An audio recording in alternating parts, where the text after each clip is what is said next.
Good morning students.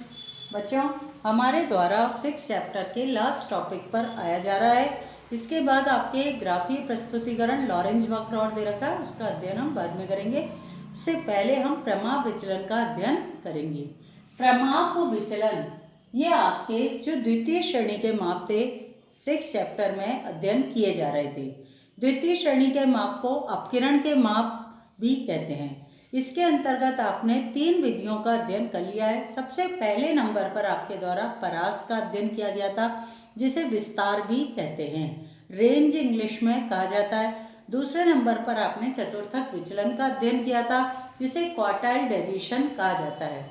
फिर तीसरे number पर आपने माध्य विचलन का अध्ययन किया था, जिससे मीन डेविएशन कहा जाता है। और अब आप चौथे नंबर पर द्वितीय श्रेणी के माप के अंतर्गत प्रमाप विचलन का अध्ययन कर रहे हैं, जिसे इंग्लिश में हम स्टैंडर्ड डेविएशन के नाम से जानते हैं। शॉर्ट में इसको SD कहा जाता है। और ये जो साइन दिखाई दे रहा है आपको, इसे रो कहते हैं। रो देखो, इस साइन के अंतर्गत आप न से नल लिखते हो, न से नल लिखते हो ना, न से नल के अंतर्गत ये जो लाइन न की होती है, इसको मिटा दो। इसे टूटा नल भी कह सकते हैं शॉर्ट के अंदर। समझ गए बच्चों? या ये जो साइन है आपका, या ये जो साइन है आपका, जो इसे आप क्या कह सकते हो, रो कह सकते हो या टूटा नल कह सकते हो। स्टैंडर्ड डेविएशन का ये आपका साइन होता है बच्चों। फिर अब हमारे द्वारा प्रमाप विचलन किसे कहते हैं, इसकी परिभाषा को समझो। ये जो हमारा सूत्र यहाँ लिखा हुआ है ना, इसी के आधार पर इसकी परिभाषा भी दी हुई है। बुक में आप अपने पेज नंबर 81 को निकालेंगे तो वहाँ पर इसके बारे में सामान्य जानकारी है, और ये सामान्य जानकारी ही इसकी परिभाषा है। निकाल लो अपना 81 पेज नंबर। मानक विचलन, इसका एक और नाम होता है मानक विचलन। प्रमाप विचलन के साथ साथ इसको एक और नाम से जानते हैं, मानक विचलन के नाम से। फिर इसके अंतर्गत इसकी परिभाषा ही दे रखी है पहली लाइन के अंदर। मानक विचलन माध्य से विचलनों के वर्गों के माध्य का धनात्मक वर्गमूल है। ये बच्चों लाइन आपको समझ में नहीं आई होगी, ये क्या है, इसको ही डिफाइन किया गया है आगे के शब्दों में। इसलिए यदि 5 मान, ये आपका क्वेश्चन बनाकर इसमें इस लाइन को समझाने का प्रयास किया है।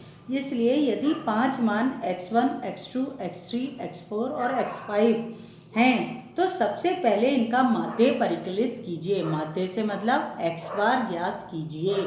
बच्चों, एक चीज़ मैं आपको यहाँ बता देना चाहती हूँ कि ये जो माध्य प्रमाप विचलन होता है ना, ये केवल समांतर माध्य की सहायता से ही ज्ञात किया जा सकता है। इसे मध्यिका या बहुलक की सहायता से ज्ञात नहीं किया जाता है, केवल ये आपके समांतर माध्य की सहायता से ज्ञात किया जाता है। तो इसके अंतर्गत जो हमारा क्वेश्चन दिया हुआ होगा, उसमें सबसे पहले हमें माध्य या समांतर माध्य को परिकलित करना होगा या निकालना पड़ेगा। इसके बाद माध्य से मानों के विचलन परिकलित किए जाते हैं। जो हम dx निकालते थे ना, x माइनस एक्स बार, मतलब x सीरीज का विचलन करते थे, dx ज्ञात करते थे x माइनस एक्स बार की सहायता से या वास्तविक समांतर माध्य की सहायता से। फिर इन विचलनों का वर्ग कर दिया जाएगा। जो dx का कॉलम है ना अपना, उस dx इंटू dx या dx स्क्वायर कर दिया जाएगा। विचलनों का वर्ग कर दिया जाएगा। इन वर्ग विचलनों का माध्य प्रसरण कहलाता है। प्रसरण का धनात्मक वर्गमूल ही मानक विचलन होता है। देखो बच्चों, हमारे द्वारा जब मीन डेविएशन का अध्ययन किया गया था, माध्य विचलन का अध्ययन किया गया था, तो हमने मॉड्यूलस की रेखाओं का साइन का प्रयोग, मॉड्यूलस की रेखाओं का प्रयोग किया था, जिससे हमें क्या सुविधा मिल गई थी कि हमने प्लस माइनस के चिन्हों को इग्नोर कर दिया था डेविएशन ऑफ एक्स सीरीज करते समय। यही करा था हमारे द्वारा। मॉड्यूलस की रेखाओं का प्रयोग करके हमने प्लस माइनस के जो धनात्मक और ऋणात्मक साइन थे, उनको इग्नोर करके सबको धनात्मक मान लिया था। लेकिन यहाँ पर हमारे द्वारा मॉड्यूलस की रेखाओं का प्रयोग नहीं किया जा रहा है विचलन करने के लिए, बल्कि हम उसका वर्ग कर देंगे। तो माइनस इंटू माइनस की डिजिट भी स्वतः ही प्लस की डिजिट में कन्वर्ट हो जाएगी। यहाँ हमारी ये परिभाषा और ये सब दे रखा है। आपकी बुक में 4 विधियों से माध्य प्रमाप विचलन को निकालने का मेथड बताया गया है, लेकिन मैं आपको बता दूं ये चारों विधियों की तुलना में केवल 2 ही विधियां होती हैं जिनकी सहायता से हम प्रमाप विचलन की गणना कर सकते हैं। एक विधि को प्रत्यक्ष रीति कहते हैं और दूसरी विधि को हम लघु रीति कहते हैं। प्रत्यक्ष रीति का एक और नाम होता है वास्तविक माध्य विधि। वास्तविक माध्य विधि मतलब जब हमारे द्वारा वास्तविक समांतर माध्य की गणना की सहायता से प्रमाप विचलन को ज्ञात किया जाता है, तो चाहे उसे प्रत्यक्ष रीति कहें चाहे उसे वास्तविक माध्य विधि कहें, मतलब एक ही है। देखो आपकी बुक के अंदर दे रखी है 4 मेथड। असमूहित आंकड़ों के लिए मानक विचलन का परिकलन हेडिंग है। इसके अंदर मानक विचलन का मान एक ही प्राप्त होता है, चारों विधियों में से किसी की भी सहायता से ज्ञात कर लें। पहले नंबर पर वास्तविक माध्य विधि है, दूसरे नंबर पर कल्पित माध्य विधि है, तीसरे नंबर पर प्रत्यक्ष विधि है और चौथे नंबर पर पद विचलन रीति है।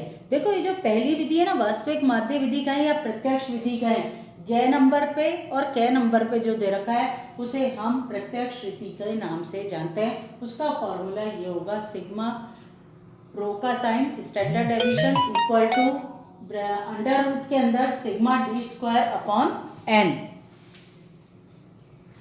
यहाँ पर बेटा अपने जो सिग्मा डी स्क्वायर दे रखा है वह समांतर माध्य की सहायता से, वास्तविक समांतर माध्य की सहायता से हमारे द्वारा जो विचलन किया गया था, डेविएशन किया गया था, उसको हमने एक और कॉलम में D x bar into D x बार या डी स्क्वायर या डी एक्स बार स्क्वायर के द्वारा प्राप्त किया है। उसका लास्ट में टोटल किया तो sigma D x bar square या सिग्मा डी स्क्वायर कहा गया है।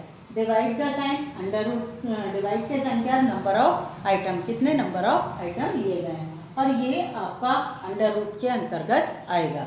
यहाँ पर रो का जो साइन है उसे स्टैंडर्ड डेविएशन या प्रमाप विचलन कहा गया है। फॉर्मूले के अंदर सिग्मा डी स्क्वायर जो है आपके एक्स बार समांतर माध्य हो गया आपका, की सहायता से किए गए विचलनों, जिसे हम डी कहते हैं, डी एक्स बार कहते हैं, डी के वर्ग जिसे डी स्क्वायर कहेंगे का योग है। ये जो है आपके ये इसका योग है और n नंबर ऑफ आइटम है। अब आपकी दूसरी विधि जिसे मैंने लघु रीति कहा है और इसने कल्पित माध्य विधि का नाम दिया है, और जो चौथे नंबर पर बुक में दी गई है पद विचलन रीति। पद विचलन रीति के अंदर कॉमन फैक्टर निकाला जाता है, इसलिए इसने पद विचलन विधि को भी नाम दे दिया है। नहीं तो लघु रीति और पद विचलन रीति आपके एक ही होती है, बस उसमें एक स्टेप बढ़ जाता है, कॉमन फैक्टर निकालकर हम और सॉल्यूशन को इजी कर देते हैं। यहाँ पर लघु रीति की सहायता से जो फॉर्मूला प्राप्त, जिस फॉर्मूले से आप प्रमाप विचलन ज्ञात कर सकते हैं वो है rho equal to sigma d square upon n minus sigma d upon n का होल स्क्वायर, और ये सारी डिजिट अंडर रूट में चली जाएगी। सिग्मा डी स्क्वायर क्या है, कल्पित माध्य, कल्पित माध्य जो एज्यूम मीन आपके द्वारा लिया गया है की सहायता से किए गए विचलन, जिसे आप क्या कहते हो डी एक्स के वर्ग डी स्क्वायर एक्स का योग है। यहाँ पर अपन डी एक्स को हटा दो, डी रहने दें, और डी स्क्वायर को हटा दो तो डी स्क्वायर एक्स को हटा दो, एक्स को हटा दिया, डी स्क्वायर का योग है। लेकिन ये सब किससे हो रहा है, कल्पित माध्य से हो रहा है, और इसके अंदर किससे हो रहा है, एक्स बार की सहायता से किया जा रहा है। सिग्मा डी का कल्पित माध्य की सहायता से किए गए विचलनों का योग है। बच्चों ये मैं प्रैक्टिकल क्वेश्चन की सहायता से आपको समझाऊंगी। प्रैक्टिकल क्वेश्चन के अंतर्गत आपको जब समझाया जाएगा तो आपको ये फॉर्मूला ज़्यादा बेटर ढंग से समझ में आएगा। कल मेरे द्वारा जो लेक्चर दिया जाएगा वो आपको प्रैक्टिकल क्वेश्चन व्यक्तिगत श्रेणी के अंतर्गत दोनों विधियों से समझाने का प्रयास किया जाएगा। थैंक यू बेटा आज के लिए।